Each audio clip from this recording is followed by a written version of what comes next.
Commander Velthar had seen a lot of things in his 37 years as a drill instructor at the Galactic Coalition Military Academy.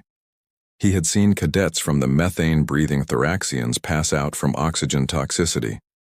He had watched a crystalline delegate literally shatter from stress. Once he had even witnessed a Voldarian cadet eat his own uniform out of panic-induced hunger. But in all those years, in all those cycles of putting bright-eyed young recruits through absolute hell, he had never seen anything quite like this. The human was eating a granola bar. Velthar's forearms crossed simultaneously over his scaled chest as he observed the pre-deployment area. 200 cadets from 47 different species were gearing up for the Krathvor survival course, and they were gearing up the way people do when they know they are about to suffer. There was the quiet acceptance of the Zentari monks. There was the loud bravado of the Krellian warriors who would definitely be crying by hour 6. There was the methodical preparation of the Quix engineers who had apparently brought enough survival equipment to supply a small colony. And then there was Marcus Webb from Earth, sitting on a bench, chewing thoughtfully, reading what appeared to be a tourist pamphlet about the Academy's cafeteria options. "Excuse me," Velthar said, his translator chip working overtime to convert his gravelly Corthan into something approximating pleasant inquiry. "Cadet Webb, are you aware of what you are about to undertake?" Marcus looked up with the expression of someone who had been asked if he knew what day of the week it was, mildly surprised that anyone needed to ask.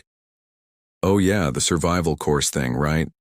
48 hours, simulated death world conditions, builds character and all that." He took another bite of his granola bar. "Quick question though, is there Wi-Fi in the death zone? I promised my mom I would check in." Velthar's secondary eyelids closed in what might have been a meditative attempt at patience. "Cadet, the Krathvor survival course has a 40% dropout rate. Last year we had 17 medical evacuations. The year before that, a Graxian senator tried to have it classified as a war crime." "Yikes," Marcus said, with the tone of someone reacting to news that it might rain later. "So that's a no on the Wi-Fi?" Before Velthar could respond with something that was probably going to get him written up by HR, the warning klaxons sounded. It was time. 200 cadets shuffled toward the deployment shuttles with the enthusiasm of people walking toward their own funerals. Marcus stood up, brushed granola crumbs off his standard-issue jumpsuit, and stretched like he was getting ready for a light afternoon jog. "Listen up," Velthar's voice boomed across the deployment bay. This was his moment. The speech he had given 214 times. The speech that was supposed to inspire and terrify in equal measure. The Krathvor course is designed to break you. It will test every limit you think you have and then find new limits you didn't know existed. You will face extreme heat, extreme cold, hostile fauna, toxic flora, and terrain that wants you dead. 48 hours in hell, cadets. The only rules are these: don't die, don't kill each other, and reach the extraction point by the deadline. Your emergency beacons will evacuate you if you quit. But know this: quitting means failure. Quitting means you were not strong enough for the coalition." There was a moment of heavy silence. Someone in the back was definitely crying already. "Any questions?" Marcus raised his hand. "Are there bathrooms or is this like a dig-a-hole situation?" Velthar was really starting to regret accepting Earth into the Coalition's exchange program. The deployment was, as always, deliberately chaotic. Shuttles dropped cadets in scattered groups across a 60-square-kilometer zone of what could politely be called aggressively inhospitable terrain.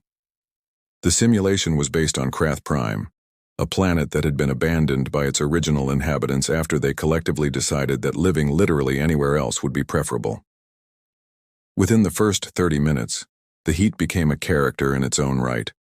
At 110 degrees standard temperature, the air shimmered with malicious intent.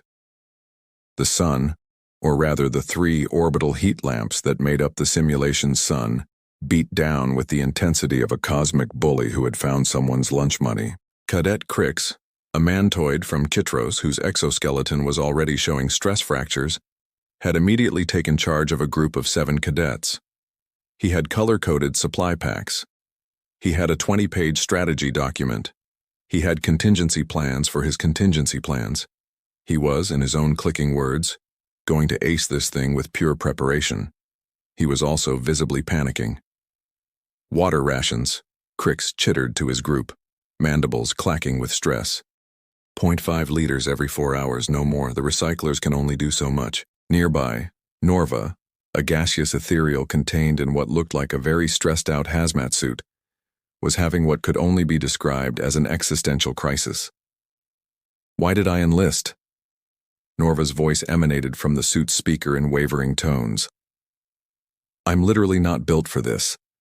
I don't even have a body in the traditional sense. What am I trying to prove? That you are strong, Crix said, though he sounded like he was trying to convince himself. That you can endure. I'm gas, Crix, gas. I'm having an identity crisis in a tin can. 3 hours in, the first evacuations began. A Grellian cadet simply laid down and activated his emergency beacon, muttering something about how his father was right, and he should have gone into accounting. A pair of Zentari monks followed soon after when one of them hallucinated that the rocks were judging him. By hour 4, the dropout count was at 15 and climbing. Meanwhile, Marcus Webb had found a nice shady spot under a rock outcropping and was doing stretches. Not survival stretches, not emergency medical stretches. Casual morning jog in the park stretches. One leg extended, reaching for his toes, humming what the translator chip was rendering as something called "Don't Stop Believing." Velthar, watching from the command center through dozens of monitoring drones, felt his jaw drop in a way that was probably not befitting a commander of his stature. What is his heart rate? He demanded.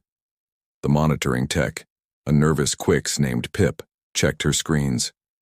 72 beats per minute, sir. That's impossible. The ambient temperature is 110 degrees. His heart rate should be elevated.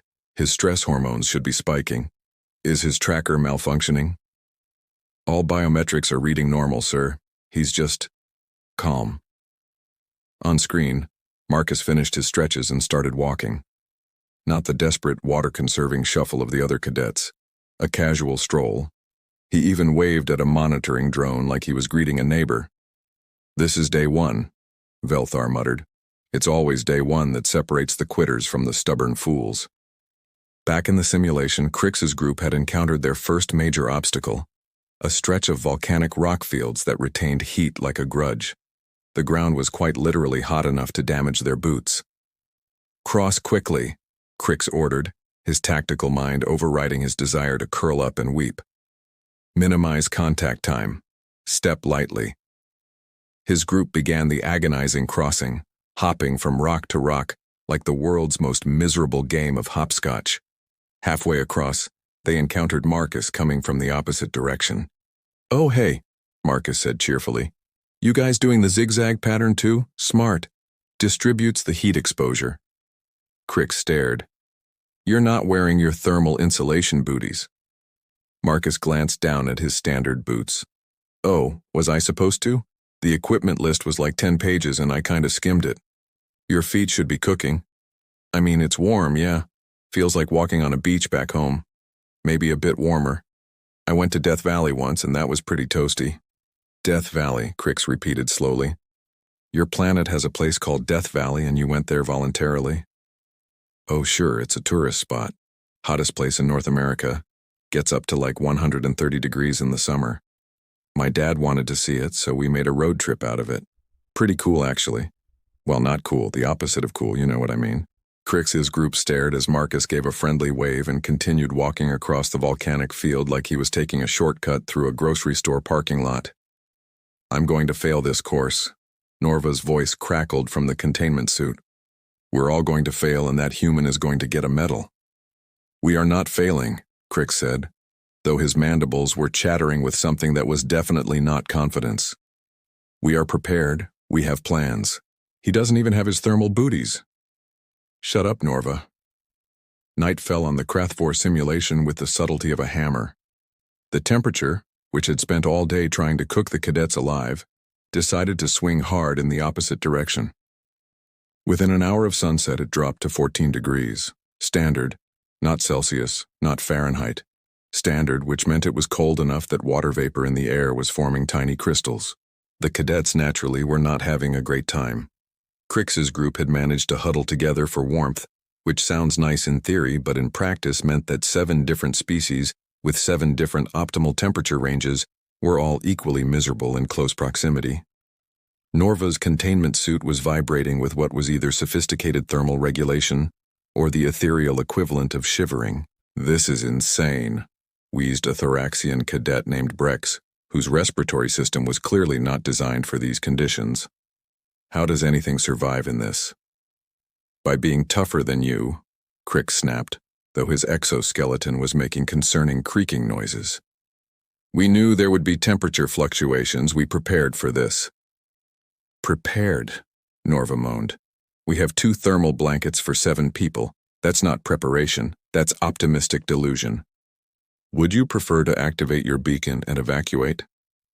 "Yes, actually. I would prefer that very much. But my father's voice keeps echoing in my head saying, 'Norva, you're literally made of gas. How can you fail at anything?' And it's really complicating my decision-making process." While they bickered, Marcus was about 50 meters away, and he had built a shelter. Not a crude huddling spot, not a desperate pile of rocks. An actual, honest-to-goodness shelter with a windbreak, a thermal reflection setup using his emergency blanket, and what appeared to be a small depression dug to minimize heat loss. He had accomplished this in approximately 15 minutes, using what he would later describe as basic camping skills from Boy Scouts. He was now sitting in his shelter, eating another granola bar, looking cozy. Crix noticed because one of his group members pointed and made a sound that was somewhere between a whimper and an accusation. "How?" Marcus looked over and waved. "Oh hey, you guys need help? I've got some extra space if you want to squeeze in." There was a moment where pride warred with hypothermia. Hypothermia won. 10 minutes later, Crix's entire group was crammed into Marcus's shelter like the world's most awkward sleepover. Marcus had somehow made it work, repositioning the windbreak and redistributing the thermal blankets with the casual competence of someone who had done this before. "Where did you learn this?" Crix demanded, his pride bruised, but his carapace significantly warmer. "Oh, you know, summer camp, family camping trips. That one time I got lost hiking in the Rockies for like 6 hours. Marcus shrugged. "My dad's really into outdoor stuff. Always said it builds character. I thought it just built mosquito bite tolerance, but I guess the shelter thing stuck." "Your people do this, recreationally?" "Well, yeah, I mean, not everyone, but it's pretty common. Camping, hiking, backpacking. Some people are really into it. There's this whole thing called ultralight backpacking where you try to carry as little as possible and just survive on skills. It's like a hobby." Norva's suit speaker crackled with disbelief. "You're telling me that on your planet people voluntarily put themselves in survival situations for fun?" "I mean, when you say it like that, it sounds weird." Before anyone could respond, the shelter's perimeter alarm buzzed. Something was approaching, something big. Marcus poked his head out and then immediately pulled back in. "Okay, so there's like a really big lizard thing out there and it looks annoyed." Through the shelter's gap, they could see it. A Krathstalker, one of the simulation's infamous predators. 3 meters long, covered in overlapping plates, with a jaw that suggested its diet consisted of things that screamed. It was circling the shelter with clear intent. "Emergency beacon," Brex wheezed. "I'm activating my emergency beacon." "No," Crix hissed. "We can wait it out. It will leave eventually." The stalker roared, which was less of a sound and more of a declaration that someone's day was about to get significantly worse. Marcus stood up. "What are you doing?" Crix's voice went up an octave. "Scaring it off. That is not a thing you can do to a Krathstalker." Marcus stepped out of the shelter, spread his arms wide, and yelled. Not words, just a loud, aggressive yell that the translator chip didn't even try to process. He made himself big, waved his arms, and advanced on the stalker with the confidence of someone who had definitely watched too many nature documentaries. The stalker stopped, tilted its head, and then, in a move that would be analyzed by xenobiologists for years, it backed up and left. Marcus ducked back into the shelter. Okay, that worked better than expected. Most predators don't actually want to fight, they just want easy meals. If you make yourself look dangerous and loud, they usually back off. Crix's mandibles hung open. That should not have worked. I mean, it worked on a bear once in Colorado, so I figured, might as well try. A bear. A bear. Yeah, they're like big furry omnivores back home. Pretty dangerous if they're hungry or feel threatened. You're supposed to make yourself look big and make noise. Works most of the time. Most of the time, Norva repeated weakly. He said most of the time like that's acceptable odds. Back in the command center, Velthar was having what could clinically be described as a moment. Pull up the human's homeworld file, he ordered Pip. Sir? Earth. I want to know what kind of planet produces a species that treats a Krathstalker encounter like a minor inconvenience. Pip's fingers danced across the console. The file loaded. Velthar began to read. His scales paled from deep green to a sickly olive. This can't be right. Sir? It says Earth has temperature ranges from -50 to +50 degrees Celsius naturally occurring. It says they have weather patterns called hurricanes that destroy entire settlements. It says they have predators on every continent and in every biome. And the humans are at the top of the food chain despite being soft bipeds with no natural weapons. That's what the file says, sir. Velthar scrolled further. It says Earth's oxygen content is 21%. Standard coalition atmosphere is 14%. They're breathing diluted air here and they think it's normal. Should we tell them? Tell them what? That we've been running a survival course based on conditions milder than their home planet? Velthar slumped in his chair, all four arms hanging limply. This human isn't excelling at the course. He's just homesick. 24 hours into the Krathvor survival course, the simulation decided it was time to escalate from moderately torturous to actively sadistic. Of the original 200 cadets, only 67 remained. The rest had either evacuated voluntarily or been medically extracted after suffering from heat exhaustion, hypothermia, dehydration, psychological breaks, or in one memorable case, an allergic reaction to the simulated dirt. The remaining cadets were now facing the course's crown jewel of suffering, the Miasma Flats, a 10-kilometer stretch of toxic swamp terrain, where the air was thick enough to see. The ground was questionable at best, and the atmosphere had an oxygen content that made breathing feel like sucking air through a coffee stirrer. Crix was crawling, not metaphorically, literally crawling on his 6 legs through mud that smelled like regret and tasted worse. His carefully organized supply pack was gone, sacrificed somewhere around kilometer 3 when he realized he needed to choose between breathing and carrying things. He had chosen breathing, though even that was negotiable at this point. I'm dying, he chittered weakly. This is what dying feels like. Next to him, Norva's containment suit was beeping in a way that suggested critical systems were considering early retirement. My filters are at 17% capacity. The toxic particles are compromising my containment integrity. I can feel myself literally degrading. Then activate your beacon, wheezed Brex, who was making wet wheezing sounds that definitely weren't in his species' normal vocal range. No shame in it. We've lasted longer than most. A Krellian warrior named Thud, whose earlier bravado had evaporated somewhere around hour 12, was face down in the mud making muffled sobbing sounds. How much further? Norva asked, though the question sounded more like a prayer than an actual inquiry. 6 kilometers, Crix managed to say. 6 more kilometers of this. That's when Marcus jogged past them. Not a desperate run, not a survival sprint. A jog.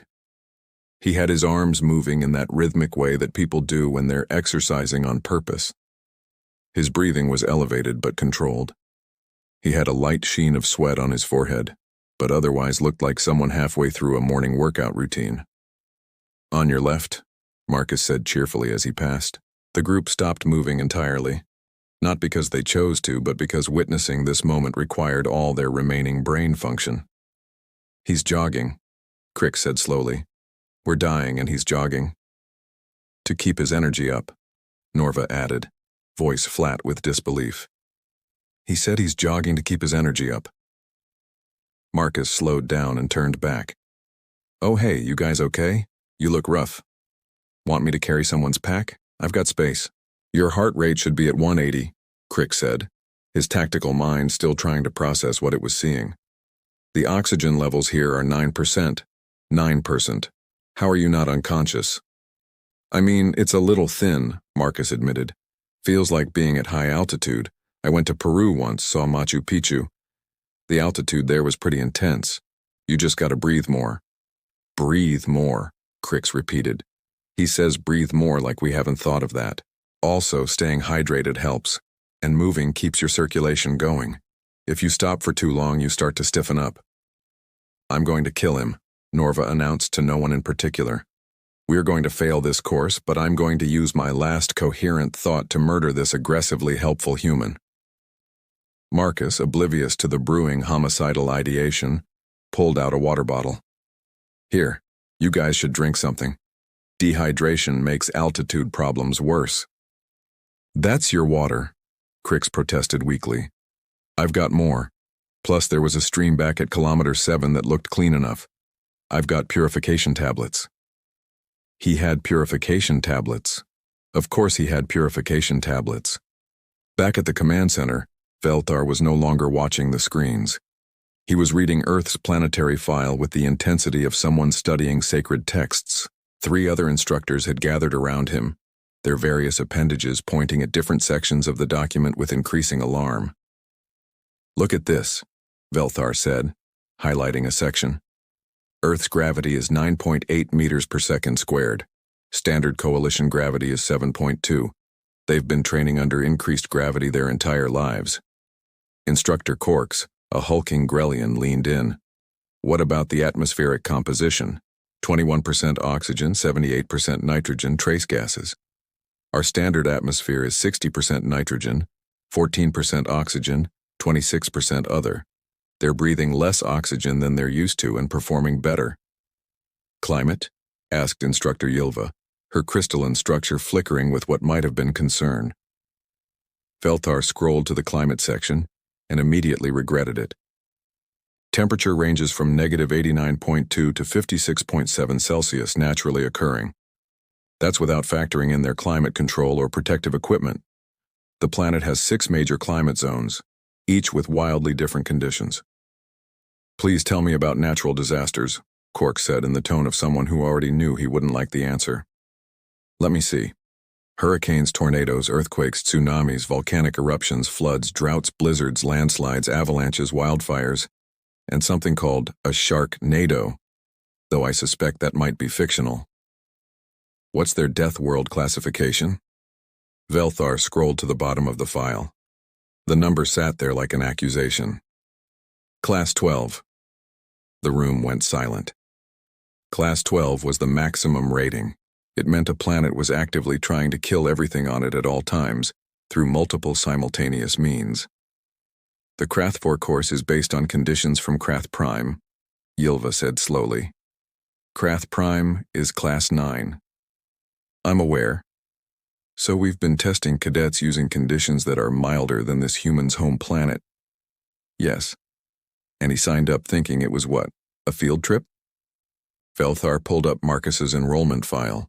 His forearms went limp again. He's not even a military cadet. He's an exchange student studying xenobiology. He thought this was an elective course. On the screens, Marcus had reached the checkpoint station ahead of schedule. He waved at the monitoring drone, giving a thumbs-up gesture that the Coalition database translated as status optimal. Does anyone else think, Cork said carefully, that maybe we should reconsider Earth's threat assessment in the Coalition database? It's currently listed as non-threatening, pending full integration review, Pip supplied helpfully. Change it, Velthar ordered. Bump them up to potential extreme threat. On what grounds, sir? On the grounds that a casual exchange student is outperforming our best military cadets while treating our maximum difficulty survival course like a morning jog. Back in the Miasma Flats, Marcus had returned to Crixia's group with extra water and what appeared to be some kind of energy bar he'd been saving. Okay, so here's the thing. You guys can totally make it. It's all mental at this point. Your bodies can do way more than your brain thinks they can. You just gotta push through the discomfort. Push through, Crix wheezed. Push through the discomfort. Yeah, exactly. Mind over matter. That's what my track coach used to say. Pain is just your body's way of asking if you're sure, and you gotta tell it yes. Norva's suit speaker crackled with laughter that sounded slightly unhinged. His track coach. He has motivational advice from his track coach. We're being out-survived by motivational advice from a track coach. Coach Roberts was pretty intense, Marcus admitted. Made us run hills in the summer heat. Built character, though. Everything builds character on your planet, doesn't it? Crix asked. Pretty much, yeah. The last 12 hours of the Krathvor survival course took place on what the simulation designers called the Ascent. Everyone else called it, why did we sign up for this, the mountain. It was a 3-kilometer vertical climb through thin atmosphere, loose rock, and the crushing realization that every decision in your life had led you to this moment of suffering. The oxygen content at the base was already questionable. At the summit, it dropped to 6%, which was less of an atmospheric composition and more of a philosophical question about what constitutes breathable air. Of the 67 cadets who had made it to the mountain, only 23 were still conscious and mobile. The others had evacuated throughout the miasma flats or were currently being extracted by medical drones after various systems failures. Crix was among the 23, though calling him mobile was generous. He was moving through pure spite and the fear of disappointing his clutch mother. His exoskeleton had stress fractures in 4 places. His supply pack was a distant memory. His tactical planning document was being used as emergency toilet paper by someone back in the swamp. But he was still climbing. Norva was also technically present, though the Ethereal's containment suit was held together by hope and what appeared to be emergency tape. The suit's AI kept suggesting evacuation in increasingly desperate tones, but Norva had muted it around hour 36. I can see the summit, Crix chittered, though whether this was a statement of fact or a hallucination was unclear. That's a rock, Norva corrected weakly. You're looking at a rock 3 meters in front of us. It's a very tall rock. Crix, buddy, I think your brain is running low on oxygen. We all are. They continued climbing in silence because talking required air they didn't have. Around them, other cadets were making similarly glacial progress. A Zentari monk was crying and climbing simultaneously, which seemed inefficient, but oddly inspiring. 2 Krellian warriors were carrying each other, taking turns having breakdowns. Then Marcus appeared, descending from above. Hey guys, he said, slightly winded but coherent. Made it to the top. Figured I'd come back and see if anyone needed help. Crix stopped climbing. You summited already? Yeah, about 20 minutes ago. Took a few pictures. The view's actually pretty great. Reminds me of Kilimanjaro. Kilimanjaro. Kilimanjaro. Mountain in Tanzania. Tallest freestanding mountain on Earth. Went there on a gap year thing. The altitude was rough, but the sunrise at the summit was incredible. You've climbed mountains for fun, Crix said flatly. I mean, yeah, it's pretty common. People climb Everest and stuff, though that's like really serious. You need permits and guides, and it's super expensive. Kilimanjaro was more accessible for a student budget. Norva's suit speaker made a sound like screaming, but quieter. Everest. There's a mountain on your planet so tall and dangerous it has a name and people climb it recreationally. Well, I mean, a lot of people die doing it, so it's not like super safe or anything. A lot of people die doing it, and that doesn't stop other people from trying. I mean, not really, no. Crix felt something break inside him, not physically, but spiritually. Marcus, what is your planet like? And I don't want the tourism board answer. I want the truth. Marcus sat down on a rock, apparently happy to take a break. Okay, so Earth is like objectively pretty great, but also it's kinda trying to kill you all the time. We've got extreme weather on every continent, predators that can and will eat you if you're not careful, diseases, both natural and synthetic, natural disasters that pop up with alarming regularity, temperature swings that'll fry or freeze you depending on the season. The ocean has things in it that we're still discovering, and most of them are nightmare fuel. We've got deserts, tundras, rainforests, mountains, all with their own unique ways of being hostile to human life. And you just live there? Norva asked. You just decided as a species that this was fine. We didn't really have a choice. It's our home. You adapt or you die, you know? So we adapted. We developed endurance hunting because we could track prey longer than they could run. We developed tool use because we didn't have claws or fangs. We developed complex social structures because survival was easier in groups. We basically min-maxed ourselves into being persistence predators with anxiety and opposable thumbs. The Krathvor course is based on Krath Prime, Crick said quietly. Krath Prime is classified as a Class 9 death world. Oh yeah? What's Earth classified as? Class 12. Marcus blinked. Wait, what's the scale go up to? 12. Oh. Marcus processed this for a moment. So this course is like easier than my home planet? Significantly. Huh. Marcus stood up and stretched. That explains why I've been feeling kinda homesick. This is actually pretty mild by comparison. Somewhere in the command center, Velthar's soul left his body. Okay, Marcus said, clapping his hands together. Let's get you guys to the top. We've only got like 4 hours left, and I do not want anyone to miss the deadline after coming this far. You're going to help us? Crix asked. Well, yeah. I mean, that's what you do, right? Help people. Plus, you guys shared your rations with me back in the Miasma Flats. Teamwork and all that. For the next 3 hours, Marcus Webb, xenobiology exchange student from Earth, Class 12 Death World, basically became a one-man extraction team. He helped pull cadets over difficult ledges. He shared his remaining water. He offered encouragement that ranged from genuinely inspiring to aggressively optimistic. At one point, he literally carried a Thoraxian cadet on his back for half a kilometer, while making conversation about Earth's pretty diverse ecosystem. When Crix finally crested the summit, collapsing on the extraction platform with the energy of someone who had just completed a religious pilgrimage, he looked up at Marcus with compound eyes that held newfound respect and lingering trauma. You're insane, Crix chittered. Your entire species is insane. I mean, maybe a little, Marcus admitted, but it's the fun kind of insane. Norva's containment suit, held together by prayers and emergency sealant, plopped down next to them. If I survive this, I'm writing a thesis on human evolutionary psychology and why it explains everything wrong with the universe. Cool, Marcus said. Can I read it when you're done?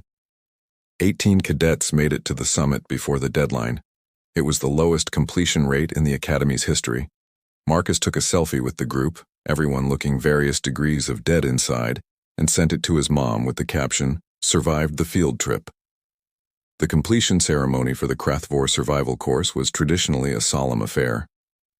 Cadets who finished received their completion certificates in a formal presentation, while the Academy's senior staff looked on with stern approval. It was meant to be dignified, a recognition of suffering overcome and character forged in the fires of adversity. This year's ceremony was less dignified and more of a group trauma processing session. 18 cadets stood in formation, which was generous because stood implied structural integrity that most of them no longer possessed. Crix was being held upright by a medical support frame. Norva's containment suit was literally held together with replacement parts and prayer. The Zentari monk who had cried his way up the mountain was still crying, though now it seemed more like relief than despair. Marcus stood among them, looking slightly tired but otherwise fine, like someone who had just completed a moderately challenging workout. Velthar approached the podium with the energy of someone who had spent the last 48 hours having an existential crisis. His forearms held the completion certificates with less martial pride, and more the grip of someone clutching sanity by a thread. "Cadets," Velthar began, his voice carrying across the ceremony hall. "You have completed the Krathvor survival course. You have faced extreme conditions, hostile environments, and the limits of your own endurance. You have earned the respect of this Academy and the Coalition." He paused, his eyes drifting to Marcus, who waved politely. "You have also taught us something valuable about assumptions and proper threat assessment. Congratulations."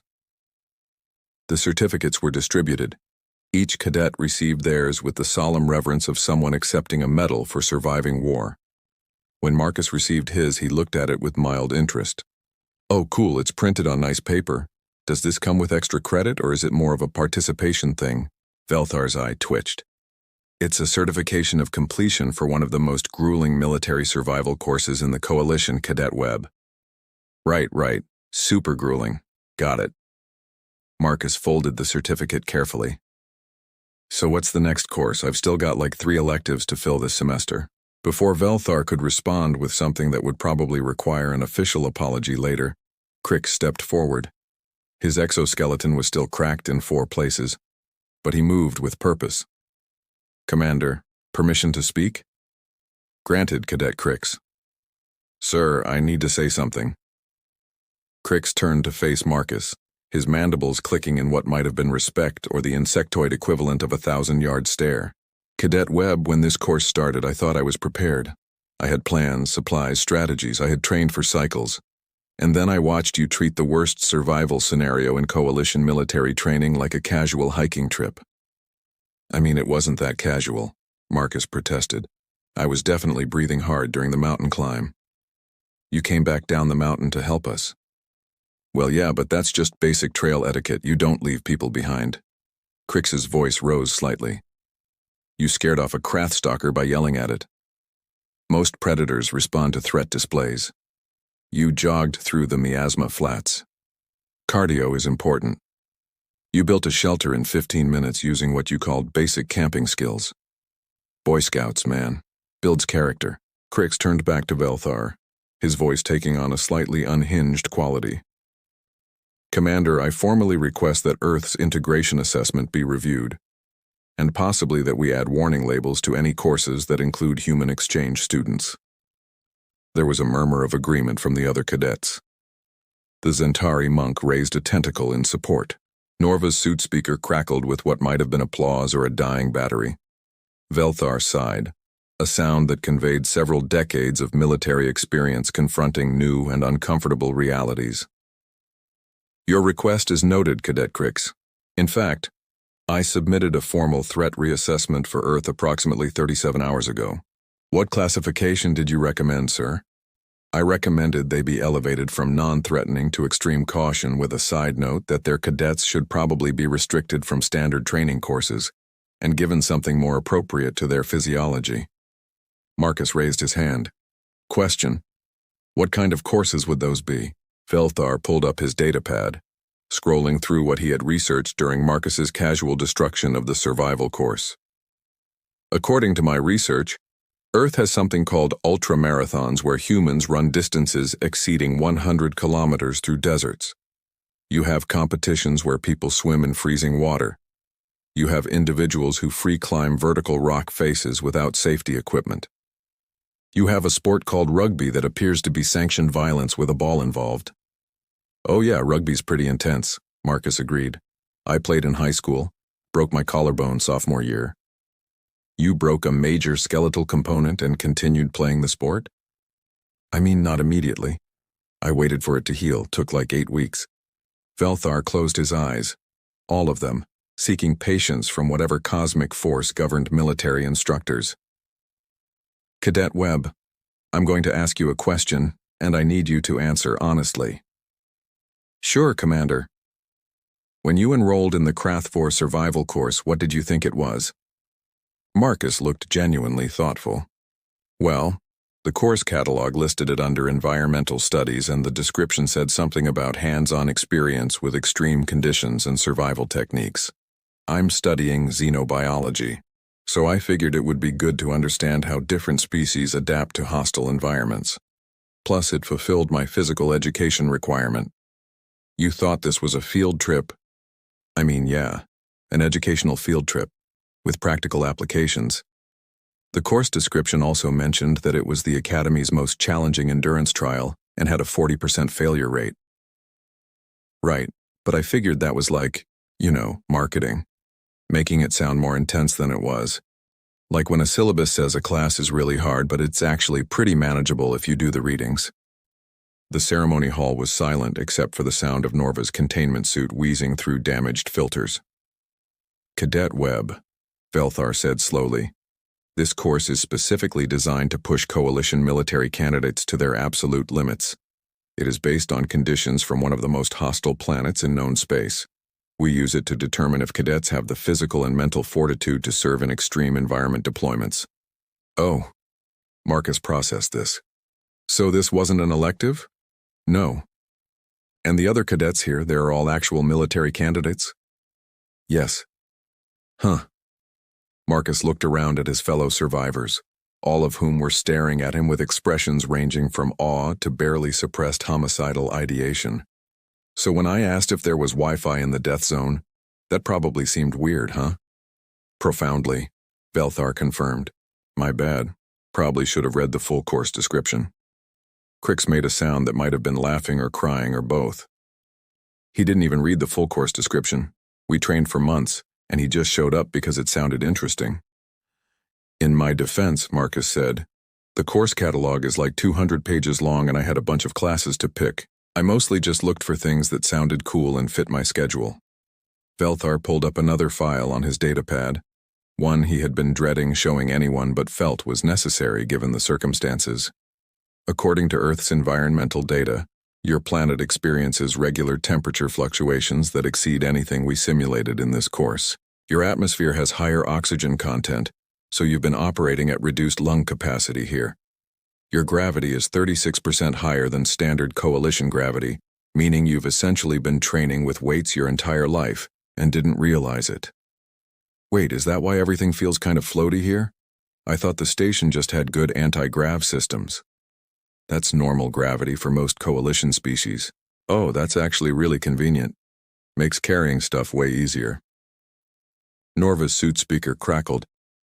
He thought the reduced gravity was a convenience feature. I'm going to decompose.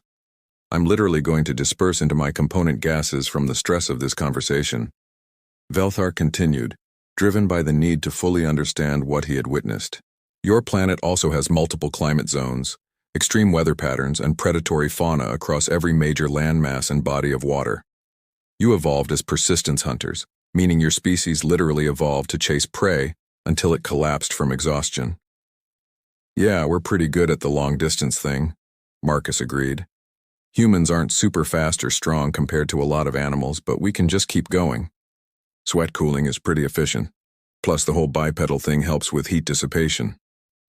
The Krathvor course, Velthar said, his voice taking on the quality of someone explaining a joke that had gone horribly wrong, is designed to simulate conditions from a Class 9 death world. It is meant to be barely survivable. Your planet is classified as Class 12. What's Class 12 mean? It means your planet is rated at the maximum level of hostility to life. It means that by galactic standards, Earth is actively trying to kill everything on it through multiple simultaneous environmental threats. Marcus considered this. I mean, it's not that bad. We've got seasons which are nice, and most of the really dangerous stuff you can avoid if you're careful and pay attention. Plus, we've got medicine and climate control now, so it's way easier than it used to be. Way easier than it used to be, Crix repeated, his voice distant. It was worse. It used to be worse, and they survived anyway. Well, yeah. I mean, before modern medicine and stuff, life expectancy was pretty rough.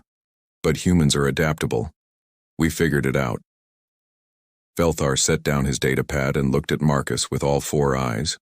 Really looked at him, seeing not just a casual exchange student, but a representative of a species that had climbed its way to the top of a food chain on a planet that, by all reasonable standards, should have killed them off in their evolutionary infancy.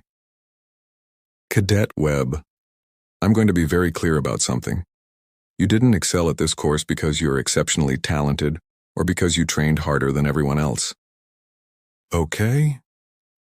You excelled because your normal daily existence on Earth is more challenging than the worst simulation we can create. You've been surviving a Class 12 death world your entire life and you think it's normal. I mean, when you say it like that, it sounds dramatic. It is dramatic. Your species looked at a planet covered in things that could kill you and decided to not just survive but thrive. You domesticated predators as pets. You climbed mountains for recreation. You invented extreme sports because apparently just living wasn't challenging enough. Marcus shrugged, a gesture that somehow conveyed both humility and the casual confidence of someone who had stared down a Krath stalker and won. I guess we just got used to it. You play the hand you're dealt, you know? Velthar turned to address the assembled cadets, his voice carrying the weight of new understanding. Let this be a lesson. Never assume you understand another species' capabilities based on surface observation. The human species survived and evolved on a planet that makes our worst training scenarios look mild. They are perhaps the most dangerous thing in this room, and they don't even realize it because to them this is just normal. So are humans scary? Asked one of the Zentari monks, tentacles quivering slightly. Terrifying, Velthar confirmed, but apparently very helpful and friendly about it. Marcus raised his hand again. So about that next semester, I still need to fill 2 more electives. Is there like an advanced version of this course or maybe something actually challenging?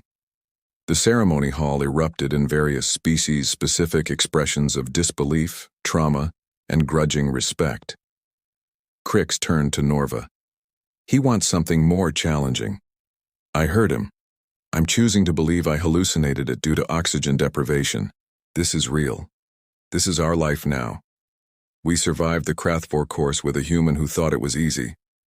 I need to call my family and apologize for every time I said they didn't understand my struggles. Velthar pulled up the course catalog on his datapad, scrolling through options with the resigned air of someone who knew he was about to make a terrible decision. There is one option, Cadet Webb. It's typically reserved for Special Forces training and has never been completed by an exchange student. Marcus leaned in, interested. What is it? 0G combat survival in a hostile boarding scenario.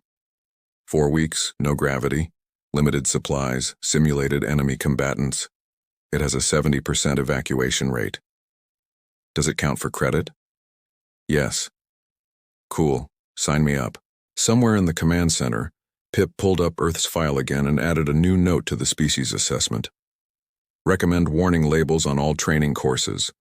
Humans appear to have no concept of reasonable limits and will enthusiastically exceed them while offering to help others do the same. Classification, friendly but concerning. Threat level, extreme, but mostly to conventional training course completion statistics. The ceremony concluded with Velthar presenting the Group Completion Award, a distinction given when cadets work together to ensure maximum survival rates. As he handed the trophy to Crix, who accepted it with shaking mandibles, he leaned in close. Next time you see a human on the course roster, you have my permission to immediately form an alliance with them. Understood, sir. As the cadets dispersed, Marcus stopped by to thank Velthar for the course. Hey, that was actually pretty fun. Thanks for organizing it. Really helped me understand how different species handle environmental stress. It was my pleasure, Cadet Webb, Velthar said, which was only partially a lie. Tell me something, though. What's the most challenging thing you've done on Earth? For context. Marcus thought about it. Probably that time I hiked the Pacific Crest Trail, 2,650 miles from Mexico to Canada. Took me 5 months. The mosquitoes in Oregon were pretty brutal. That sounds extreme. Nah, lots of people do it. There's a whole community of long-distance hikers. Some people do it every year. Marcus smiled. Earth's got some beautiful spots if you know where to look. You just gotta respect the environment and be prepared. Velthar watched Marcus walk away, waving goodbye to Crix and Norva, and made a mental note to include Earth in the Coalition's list of planets that should probably come with a warning label. Not because they were hostile, but because their inhabitants thought everything else was easy. And that, Velthar reflected as he filed his final report on the course, was perhaps the most terrifying thing of all. The final incident report, filed 3 days later, included the following note. Recommend immediate review of all training courses for appropriate challenge levels relative to participant species homeworld classifications. Current human exchange student completed maximum difficulty survival course, while treating it as moderate difficulty educational field trip. Requesting budget increase for new extreme training scenarios that might actually challenge Class 12 Death World species. Also requesting trauma counseling for surviving cadets who now have existential questions about their own capabilities. In the mess hall, Crix and Norva sat across from Marcus sharing a meal. So you're really doing the 0G combat course next semester? Crix asked. Yeah, should be interesting. I've never done anything in zero-G before. Most species find it extremely disorienting. Probably, but hey, new experiences, right? That's what exchange programs are for. Norva's suit speaker sighed. You know what the worst part is? What? Marcus asked. I'm actually starting to find your optimism inspiring instead of terrifying. Marcus grinned. See? That's character building right there. I hate that you're right. Builds character, though. Stop saying that. But Marcus just smiled, took a bite of his sandwich, and started planning his next adventure, completely unaware that he had fundamentally altered the Coalition's understanding of what qualified as a dangerous species. And really, wasn't that the most human thing of all?